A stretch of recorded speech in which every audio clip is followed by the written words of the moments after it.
Good evening and welcome to Kunsang Payal Choling. Excuse me. We welcome you tonight for a teaching by Jetsunma Ahkon Lhamo. This teaching was originally given in 1990, and the title of the teaching is Why Practice Dharma? A question we all ask. So we will begin now.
Now, before we go any further, while everyone's clearing out and getting quiet, I'd like to show you something. This was given to me this morning. In fact, I found it propped up against my mirror, and so they knew I'd find it. And I just don't know how to introduce this. I have to say that it comes from the Buddhists of the World Unite department. And here it is, an advertisement for samsara.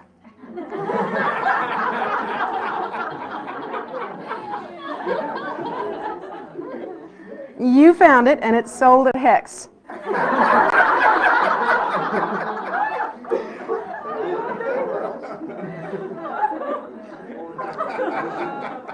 I just don't know what to say. I think when it gets down to this point, we have to get serious. For those of you that are not aware of this, and it looks very pretty too. I think samsara is very pretty. Looks great in red, and there it is. But anyway, I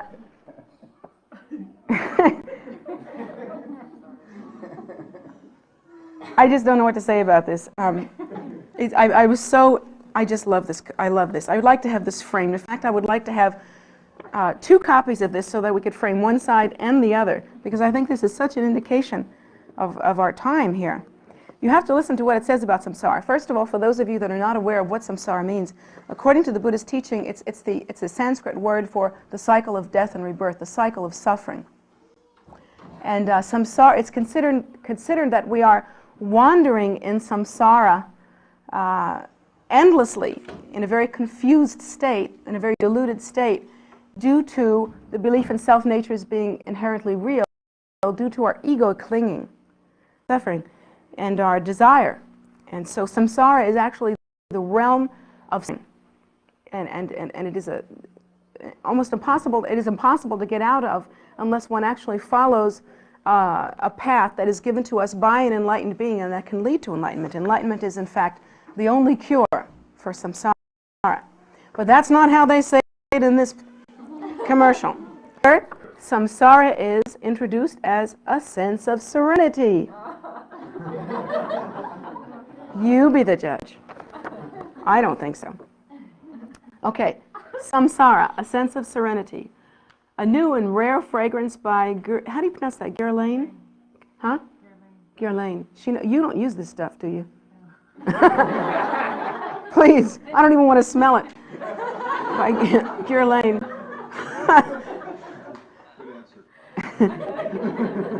Right, that was the right thing to say. Where sandalwood and jasmine reign. Do they reign in samsara? Is that what's happening? Rich and lingering, subtle yet persistent. You're right about that. To touch the innermost senses, also correct. Samsara, a timeless fulfillment. Isn't that a scream? I love this. I have to get it. I don't know what magazine this came from, and I don't even know who left it for me. But I just have to have another one, and we have to frame both sides. And we, pardon? Cosmopolitan, I believe. I've seen that. Thank you, Richard. That's Richard Ader, for those of you that need to see this video. It was now extremely red.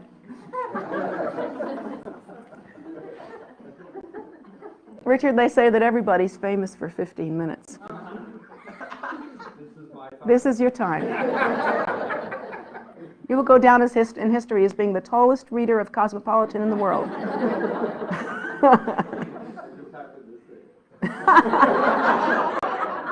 And you were there.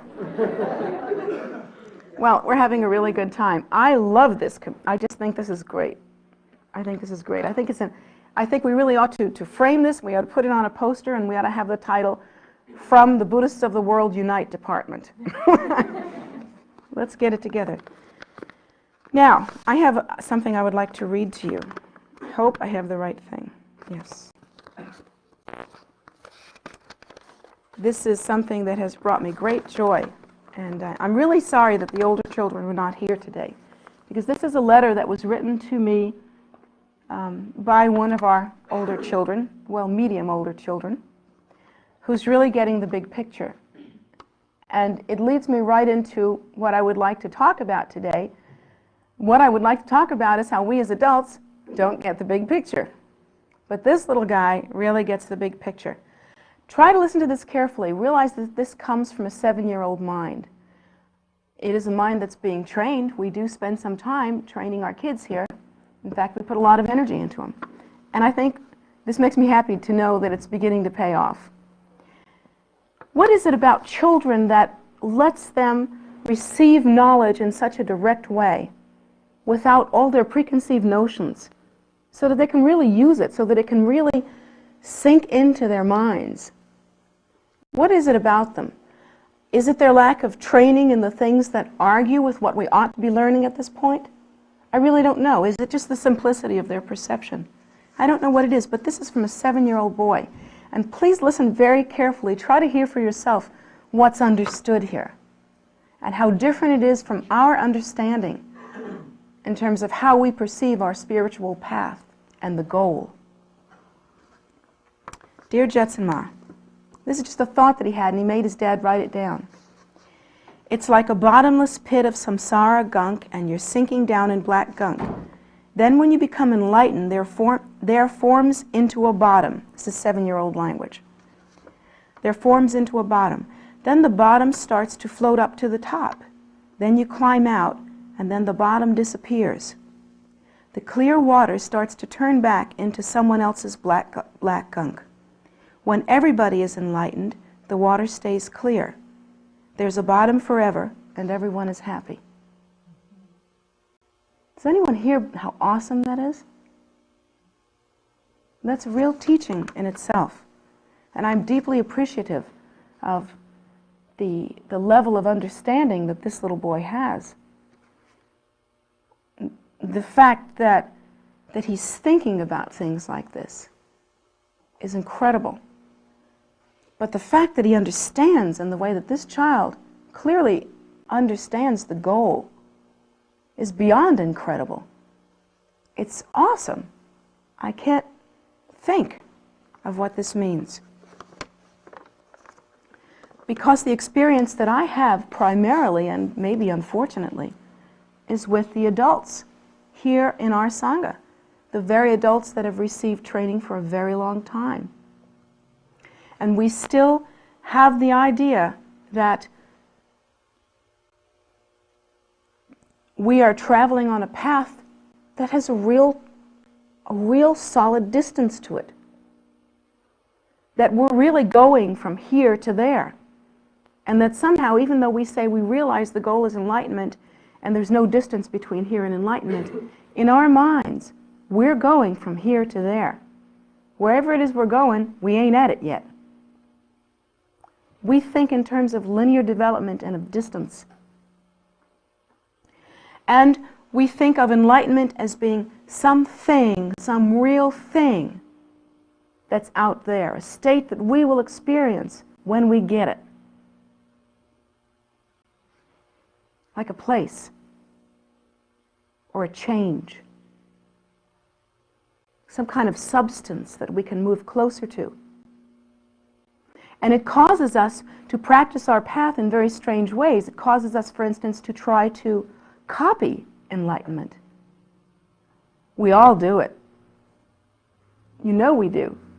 We all try to act spiritual, or we try to conceptualize what spirituality or depth might look like, and we try to emulate that behavior. We have an idea as to what it looks like, and it's different with everyone, so everyone's acting different. But we all have something that we try to act like. We try to copy or fabricate meaningful experiences, acting like enlightenment, a little bit like kids trying on their daddy's clothes. But this little kid understands that there's no distance, that that's not what's happening at all. He understands something quite extraordinary. He understands that enlightenment,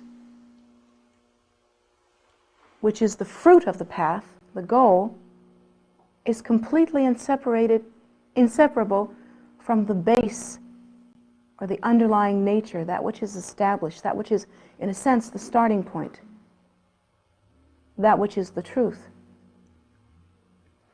We might understand that in words, we might understand that in theory, but when it comes down to our practice, we don't understand that.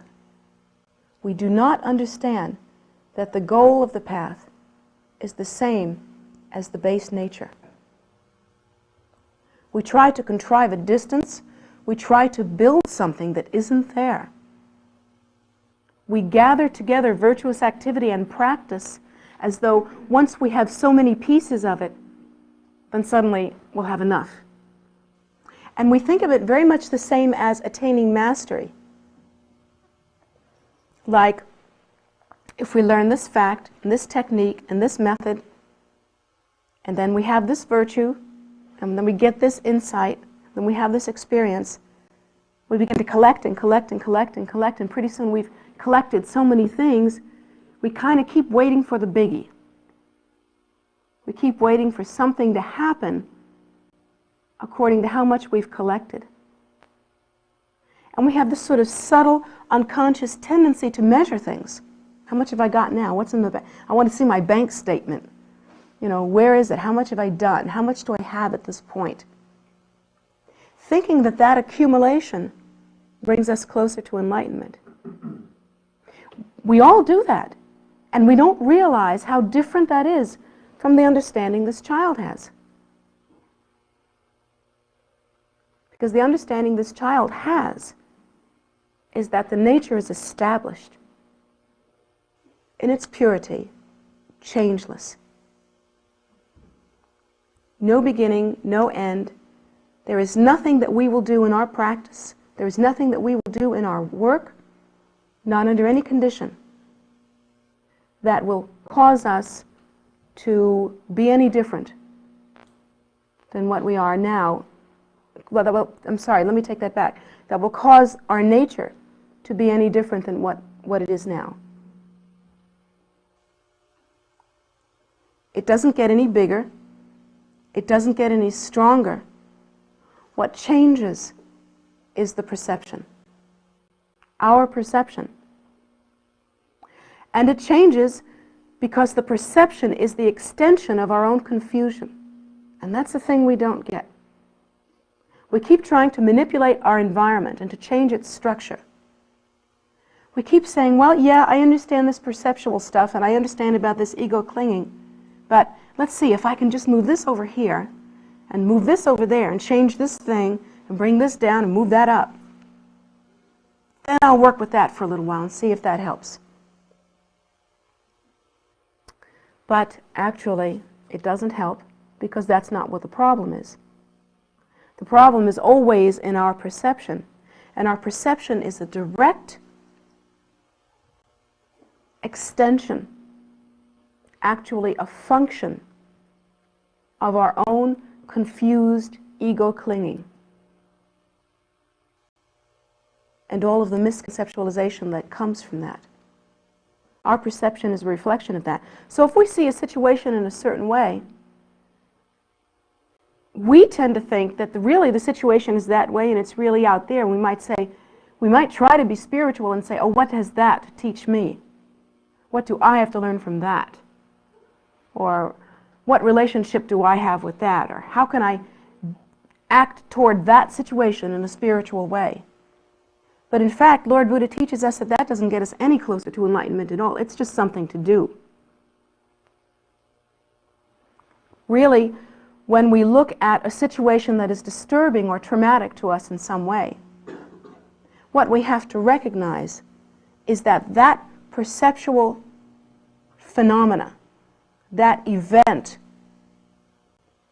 is an expression or actually an extension of our own inner confusion.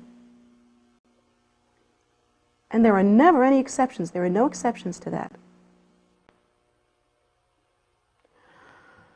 That due to our ego clinging, due to our fixation on self-nature as being inherently real, and the continuation or elaboration of that fixation to the degree that all phenomena seems inherently real, and all relationships between self and phenomena seem inherently real, and all relationships between phenomena and phenomena seem inherently real. Due to that entire process of fixation, clinging, elaboration, which are all a result of the deluded experience of ego. Due to that, we are experiencing as we do. And so there's really not much benefit in changing anything on the outside if nothing on the inside is changed. Now, on the other hand, we have to live and move and have our being. I mean, there's no point in meditating on the emptiness of the phenomena and then walking into a car. I mean, that would be pretty stupid. One has to act in accordance with the rules of the game. One has to act in accordance with the environment that we find ourselves. But then one also has to take responsibility for constantly weaning oneself away from fixation. Through one's practice, one has to realize the nature of phenomena, the inherently empty nature of phenomena. One has to realize the inherently empty nature of ego. One has to realize it to the degree that one begins to create a sense of spaciousness in the mind. And through that practice, through the intensity of one's practice, phenomena does in fact change. The circumstances of our lives do in fact change. When the mind becomes less confused, we become more spacious, more aware of our own true nature. And eventually, through the intensity of our practice, we will have a direct taste of that nature. Of course, that may be somewhat down the road, but that direct taste is such that it brings about a kind of knowing that can't be gotten in any other way. And having tasted that nature directly, one becomes less confused, completely and utterly less confused. I don't know if I've phrased that correctly, but I think you understand what I'm saying. The change is so dramatic. The confusion is so much less. What begins to happen then is that one is less fixated. There is simply more space. One isn't constantly engaged in the reactive mode, the compulsive, knee-jerk reactive mode that we are all engaged in. And we are all engaged in that reactive mode. to the degree that there's really no space, our reaction is so quick and so automatic that we have no taste of the space of the pristine nature that is our nature.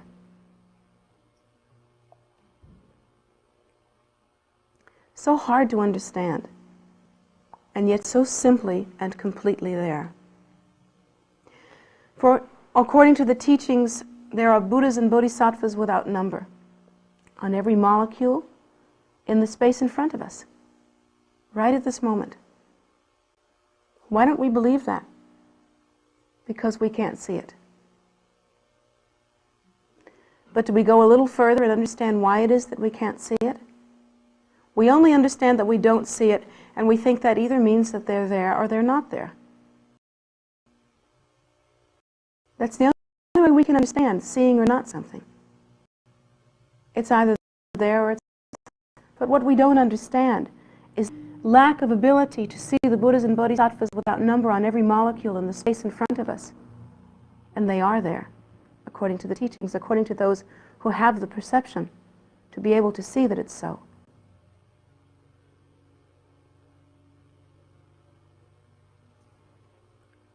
The same inability that we have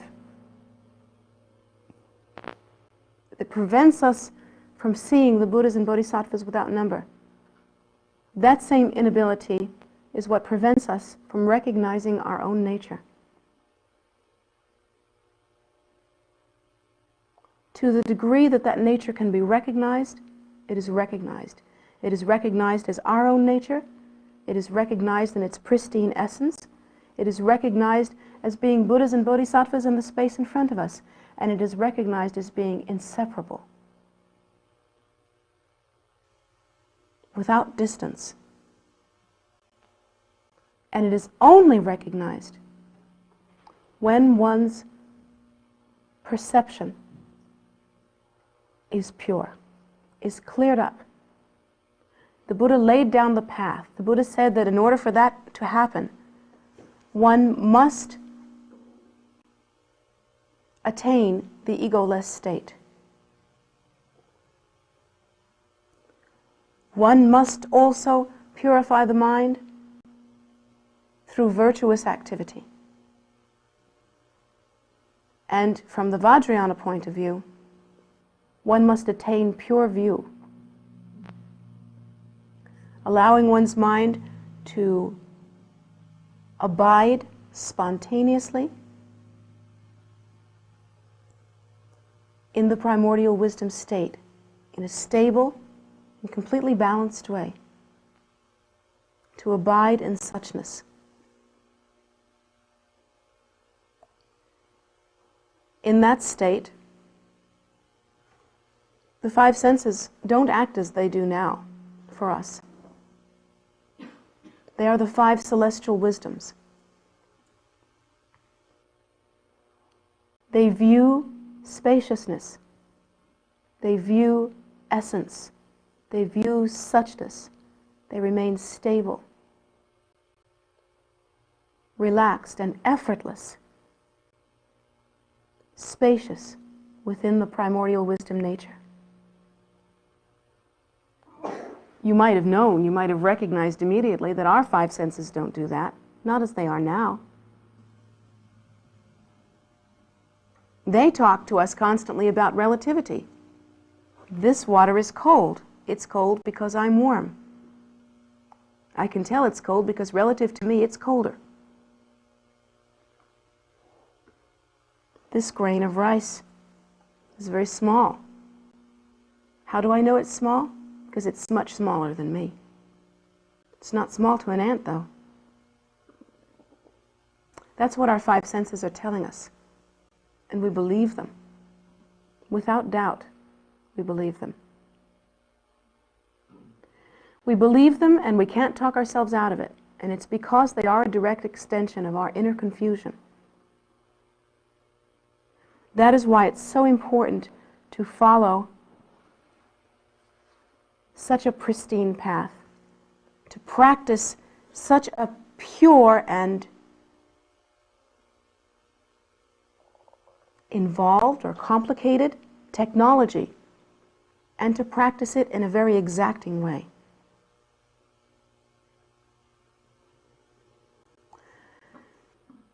In practicing as the enlightened ones who have achieved enlightenment,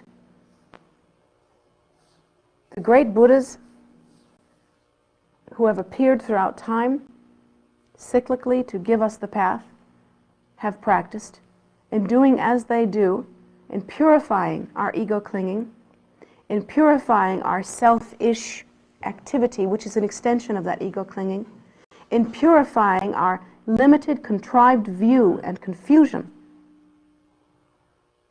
by attaining through stabilizing the mind the pure view of pristine cognition,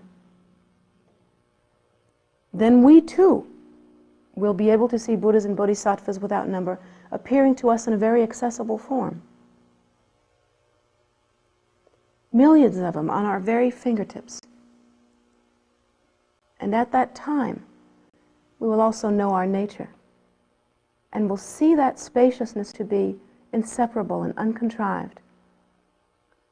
Never distant, never that. Never changed.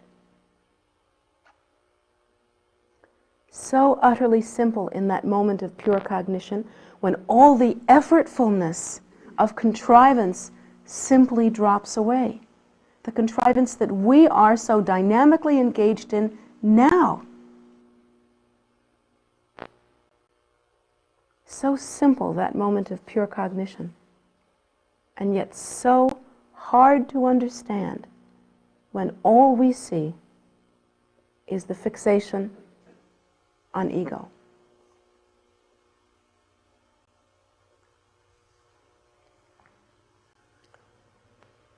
In conclusion, having read this wonderful note from this little boy, I'd like to read it again. I would like you to really listen to this and see if you can hear it better this time after we've had this little talk.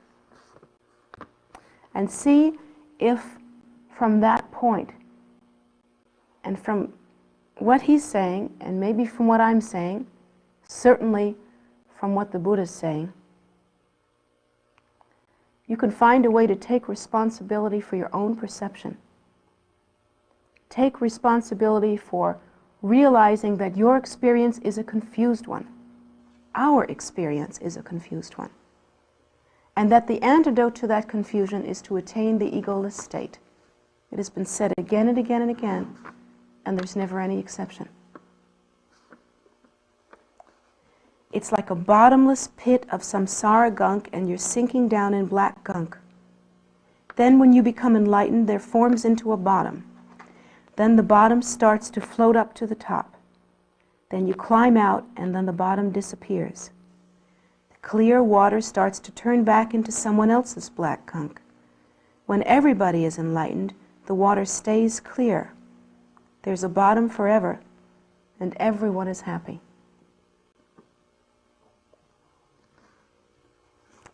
Thank you very much for listening to that.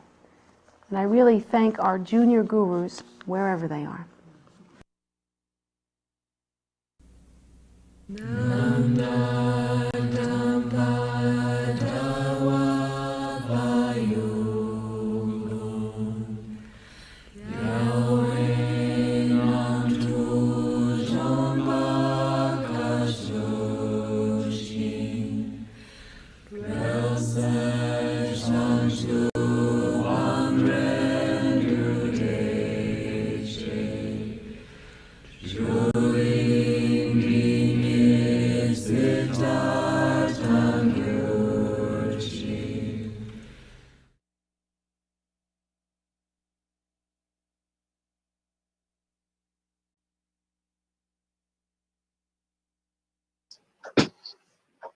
Thanks again so much for joining us. I know it was kind of a short teaching, but pretty potent nonetheless. I think we all want to be those junior gurus, you know. It'd be really great to have that clarity of mind. In any case, we are always delighted to show these teachings by Jetsunma, and we do so on Wednesdays at 7:30 and Sunday, as well as Sundays at 11 on YouTube, both on YouTube. And if you've missed some or you want to just check out some others or whatever, they are archived on YouTube on our channel. And you can go there and check them out. There's actually so many of them that we're working on a way to make them easier to find. In any case, we also do meditations on Saturday and Sunday morning at 10 a.m. And we do, what was I thinking? The Medicine Buddha on Facebook every evening at 7 p.m. And that's a very short 15-minute practice. Some of you may have even attended it tonight earlier before this. And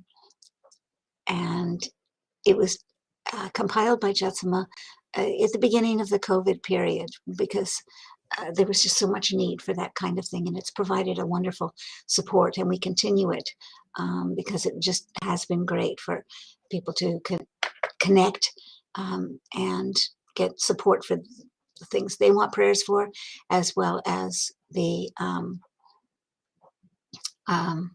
things that are that other people are praying for. So all of that is really good, and we invite you to join us. It's primarily in English, but of course the mantra is in Sanskrit. But it's got graphics up on the screen, and you can flow with it. Led every evening on Facebook. It may also be on YouTube. I just want to say that because I've stumbled on it a couple of times here. In addition, we do daily a soak offering, which is a food offering ceremony that generates a lot of merit. Monday through Friday at 5:30, Saturdays at noon, Sundays at 2. Join us. The only times those change is if that's some other thing is going on at that time. So, but for the most part, those are the things. For the next 7 weeks, we're going to be doing Chinrezi Sur and 100 Deities at 12:30 on Sundays on Zoom. This is for the weekly anniversaries for those who have passed away during the 49-day period, which is a 7-week period. And we do those generally on the day that they died, but you could do them if you wanted to come join us and it's not the right day. You are also welcome to come. There's no restrictions for you. We just have heard that that's the best day to do them, so that's why we do it. And these are primarily dedicated to one of our monks who passed away on a Sunday. And so this Sunday coming up would be the 2nd week that we've done it. So join us if you wish. The practices that we do, and if you wish to join, they are all available on our website, tara.org. And you can go to that website and you can go to the page that says calendar, which is under meditate practice study. You'll see a calendar and webcasts, and click on the calendar on the thing that you want to join, and it will tell you how to get there and what practices to use to do it. So we hope that that helps make it easy for you to connect in and have a good Dharma experience. We again invite you to join with us. The next twice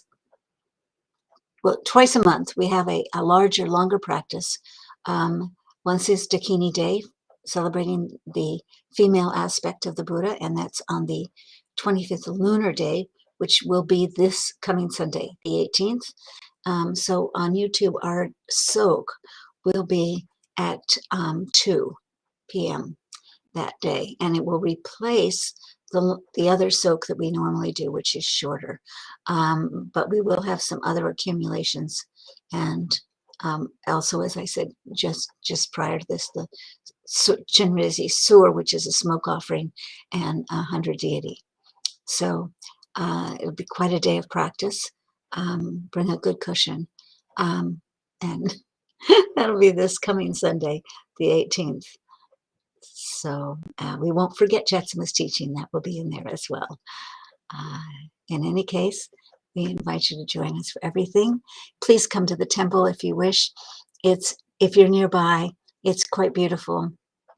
The grounds are getting clearer and clearer, and in fact, I have just learned that the trails are open all the way around for the first time in I don't know how long. So it's pretty exciting. We've had some people working very, very, very hard to get that done.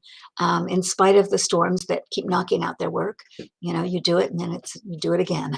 So little like life.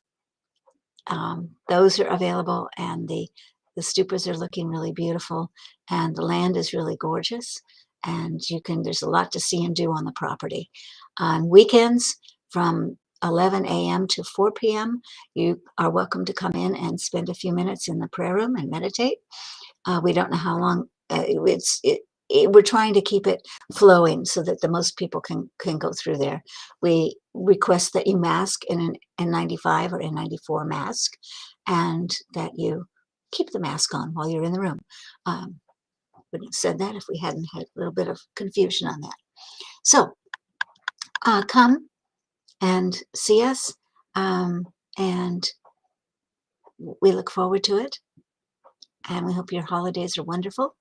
If you want to make a donation to Jetsunma on the occasion of receiving a teaching, you are welcome to do that through her PayPal account, which is jetsumagift@gmail.com. Jetsunmagift, all one word, @gmail.com. And those are all in the chat there, so you can take a look at that. And so, for now, thank you so much. We will see you next time.